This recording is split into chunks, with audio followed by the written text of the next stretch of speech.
नमस्कार साथियों, कैसे हैं आप सब। Welcome you all to exams card. आइए जानते हैं आज यानी 21 अक्टूबर के 10 महत्वपूर्ण करंट अफेयर्स। देखिए पहला करंट अफेयर क्या कह रहा है। पहला करंट अफेयर बोल रहा है कि गृह मंत्री अमित शाह ने मोदी वैन को हरी झंडी दिखाई। ठीक है, कि केंद्रीय गृह मंत्री अमित शाह ने उत्तर प्रदेश के कौशाम्बी जिले में 19 अक्टूबर 2021 को मोदी वैन के रूप में डब की गई 5 मोबाइल मेडिकल वैन्स को हरी झंडी दिखाई। इन वैनों को भाजपा के सेवा ही संगठन कार्यक्रम के तहत प्रधानमंत्री नरेंद्र मोदी के हेड ऑफ गवर्नमेंट के रूप में 20 साल पूरे होने के उपलक्ष्य में लॉन्च किया गया है। ठीक है, यही सारी डिटेल इंग्लिश में भी लिखी हुई है यहाँ पे, आप चाहें तो इसको भी पढ़ सकते हैं। ठीक है, पीडीएफ आपको हमारे टेलीग्राम चैनल एग्जाम्स कार्ड पे मिल जाएगा, वहाँ से आप डाउनलोड कर लेना। ये सेम चीज़ आप इंग्लिश लैंग्वेज में पढ़ सकते हैं, जिसको हिंदी में कठिनाई आती है वो इंग्लिश में पढ़ सकते हैं। ठीक है, आइए नेक्स्ट करंट अफेयर देखते हैं। विश्व सांख्यिकी दिवस यानी कि वर्ल्ड स्टैटिक्स डे 20 अक्टूबर को मनाया गया।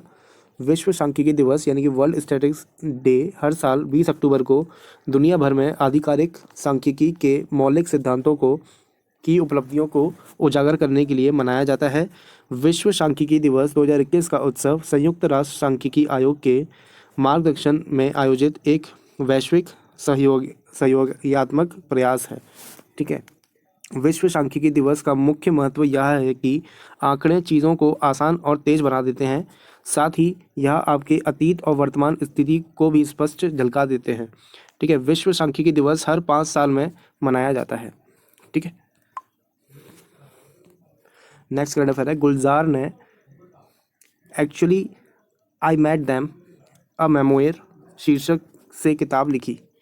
ठीक है, गुलजार साहब जो हैं उन्होंने एक किताब लिखी है जिसका जो नाम है वो क्या है, actually I met them a memoir. ठीक है, महान भारतीय कवि, गीतकार, निर्देशक गुलजार ने अपनी नई पुस्तक actually I met them a memoir शीर्षक से प्रकाशित की है। यह स्मरण प्रकाशन समूह पेंगुइन रैंडम हाउस इंडिया द्वारा प्रकाशित किया गया है।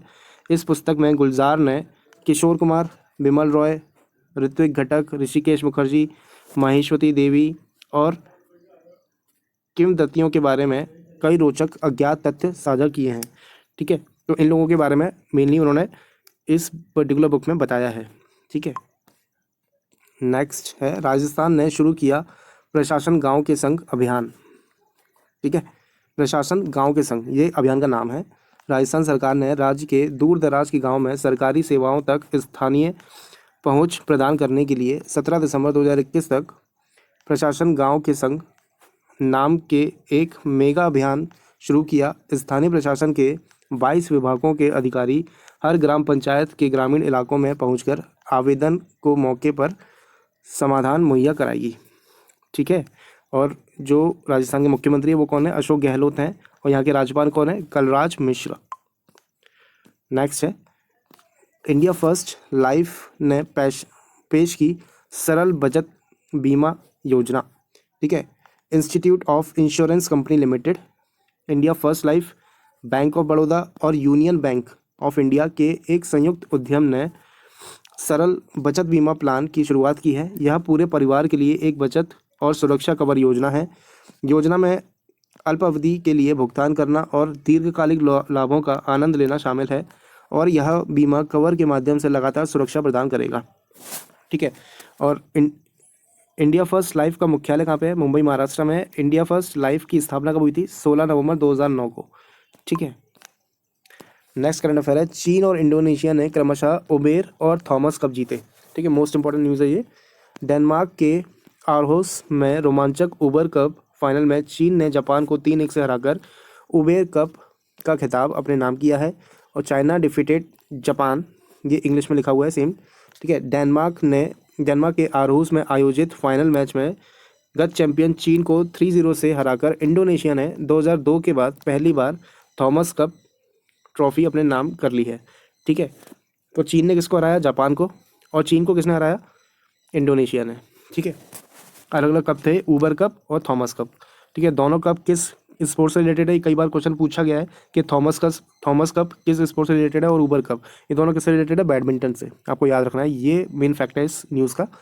ठीक है, ओके। इसके अलावा बैडमिंटन वर्ल्ड फेडरेशन की स्थापना कब हुई थी? 5 जुलाई 1934। ठीक है, और बैडमिंटन वर्ल्ड फेडरेशन का मुख्यालय कहाँ पे है? कुआलालंपुर मलेशिया में है। ठीक है, ये भी आपको पता होना चाहिए। नेक्स्ट है प्रोफेसर सैफी किदवई ने लिखी एक नई किताब जिसका नाम क्या है? Sir Syed Ahmad Khan, reason religion and nation. ठीक है, मोस्ट इंपॉर्टेंट बुक है ये।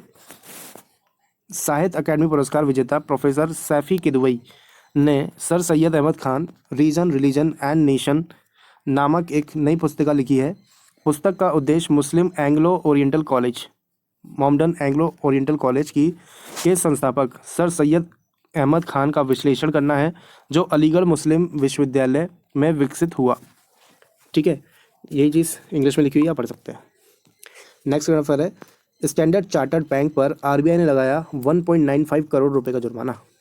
अगर आप बैंकिंग की तैयारी कर रहे हैं तो ये बहुत इंपॉर्टेंट हो जाता है आपके लिए जानना। ठीक है, ये सीधा सीधा क्वेश्चन पूछ सकता है कि 1.95 करोड़ का जुर्माना आरबीआई ने किस बैंक पे लगाया? तो किस बैंक पे लगाया है? स्टैंडर्ड चार्टर्ड बैंक पे। ठीक है, भारतीय रिजर्व बैंक ने निर्धारित समय अवधि के भीतर साइबर सुरक्षा घटना की रिपोर्ट करने में विफल रहने और अन्य कारणों से अनधिकारिक इलेक्ट्रॉनिक लेन देन में शामिल राशि को क्रेडिट करने में विफलता के लिए स्टैंडर्ड चार्टर्ड बैंक पर 1.95 करोड़ रुपए का जुर्माना लगाया है। स्टैंडर्ड चार्टर्ड बैंक को ग्राहक सुरक्षा पर आरबीआई के निर्देशों का पालन न करने के लिए भी दंडित किया गया था। ठीक है, स्टैंडर्ड चार्टर्ड बैंक की स्थापना कब हुई थी? 1969 में, और ये कहाँ की बैंक है? लंदन की है, यूनाइटेड किंगडम की। ठीक है, चलिए नेक्स्ट देखते हैं। नेक्स्ट करंट अफेयर है, देखिए आयुष्मान खुराना फ्यूचर यही है अभियान के कॉइन डीसीएक्स में शामिल हुए। कॉइन डीसीएक्स एक फर्म है जो किस में डील करती है? क्रिप्टो करेंसी में डील करती है। उनका ये एक अभियान है फ्यूचर यही है, उसमें शामिल हुए हैं आयुष्मान खुराना। आयुष्मान खुराना कॉइन डीसीएक्स के फ्यूचर यही है अभियान के साथ अपने सहयोग के माध्यम से क्रिप्टो करेंसी स्पेस में उद्यम करने वाले नवीनतम सेलिब्रिटी बन गए हैं। कॉइन डीसीएक्स फ्यूचर यही है मेगा ड्राइव को युवा भारत के दृष्टिकोण से क्रिप्टो निवेश की बात करते समय प्रमुख प्रश्नों और शंकाओं को दूर करने और मिथकों को दूर करने के लिए निर्देशित किया गया है। कॉइन डीसीएक्स भारत का सबसे बड़ा क्रिप्टो करेंसी एक्सचेंज है जिसकी कीमत $1.1 बिलियन है। ठीक है, नेक्स्ट और लास्ट करंट अफेयर्स का, भारत की भवानी देवी ने फ्रांस में चार्लेविल राष्ट्रीय प्रतियोगिता जीती। ठीक है, पहली भारतीय फेंसर के रूप में ओलंपिक में प्रतिस्पर्धा कर टोक्यो में इतिहास रचने वाली भवानी देवी ने व्यक्तिगत महिला सैबर इवेंट में फ्रांस में चार्लेविल राष्ट्रीय प्रतियोगिता यानी कि चार्लेविल नेशनल कंपटीशन जीती है। वह वर्तमान में दुनिया में 50वें स्थान पर हैं और भारत में शीर्ष क्रम फेंसर हैं। फेंसर गेम होता है, एक स्पोर्ट होता है। ये देखिए, ये है भवानी देवी, जो कि ये तलवारबाजी टाइप का होता है एक स्पोर्ट। ठीक है, ये टोक्यो ओलंपिक्स में भी काफ़ी अच्छा इनका परफॉर्मेंस रहा था। ठीक है, तो ये थे आज के हमारे top 10 current affairs. If you like the video please hit the like button और अपने दोस्तों के साथ भी इसको ज़्यादा से ज़्यादा शेयर कीजिए। और साथ ही चैनल पर पहली बार आए तो सब्सक्राइब किए बगैर नहीं जाना है आपको, सब्सक्राइब जरूर करना है। ठीक है, टेलीग्राम चैनल पर आपको इसकी PDF मिल जाएगी। So thanks for watching it, have a great day.